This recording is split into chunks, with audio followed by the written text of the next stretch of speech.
ಎಲ್ಲರಿಗೂ ನಮಸ್ಕಾರ. Welcome to 1 minute about diabetes by doctor Suman. ಇವತ್ತಿನ ದಿವಸ ನಾನು ಒಂದು ಇಂಪಾರ್ಟೆಂಟ್ ಮಾಹಿತಿ ಕೊಡೋಕ್ಕೆ ಬಂದಿದ್ದೀನಿ. ನನಗೆಲ್ಲರೂ ಕೇಳೋದಿಷ್ಟೇ, ಡಾಕ್ಟ್ರೇ ನನ್ನ ತಂದೆ ತಾಯಿಗೆ ಇಬ್ರಿಗೂ ಶುಗರ್ ಇದೆ, ನನಗೂ ಶುಗರ್ ಬರುತ್ತಾ, 100% ಬರುತ್ತಾ? ನಾವು ಅವ್ರಿಗೆ ಹೇಳೋದಿಷ್ಟೇ, ತಂದೆ ತಾಯಿಯಲ್ಲಿ ಶುಗರ್ ಇದ್ದರೆ ನಿಮಗೂ ಬರೋ ಸೂಚನೆಗಳು ಇದ್ದೇ ಇರುತ್ತೆ.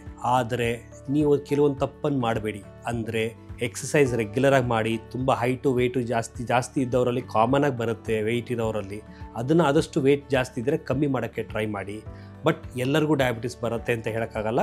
ಕಂಟ್ರೋಲ್ ಚೆನ್ನಾಗಿ ಇಟ್ಕೊಂಡು ಫುಡ್ ಹ್ಯಾಬಿಟಿಸ್ ಕರೆಕ್ಟಾಗಿ ಮಾಡೋದ್ರಿಂದ, ಲೈಫ್ ಸ್ಟೈಲ್ ಕರೆಕ್ಟಾಗಿ ಇಟ್ಕೊಳ್ಳೋದ್ರಿಂದ ಎಲ್ಲರಿಗೂ ಡಯಾಬಿಟಿಸ್ ಬರೋಲ್ಲ. ಕೆಲವರಲ್ಲಿ ಪ್ರಾಬ್ಲಮ್ ಇರೋರಲ್ಲಿ ಡೆಫಿನೆಟಾಗಿ ಡಯಾಬಿಟಿಸ್ ಬರುತ್ತೆ. ಸೊ ಹಾಗಾಗಿ ತಂದೆ ತಾಯಿಯಲ್ಲಿ ಇಬ್ಬರಲ್ಲಿ ಇದ್ದರೂ ಕೂಡ ಡಯಾಬಿಟಿಸ್ ಬರಲೇಬೇಕು ಅಂತ ಇಲ್ಲ.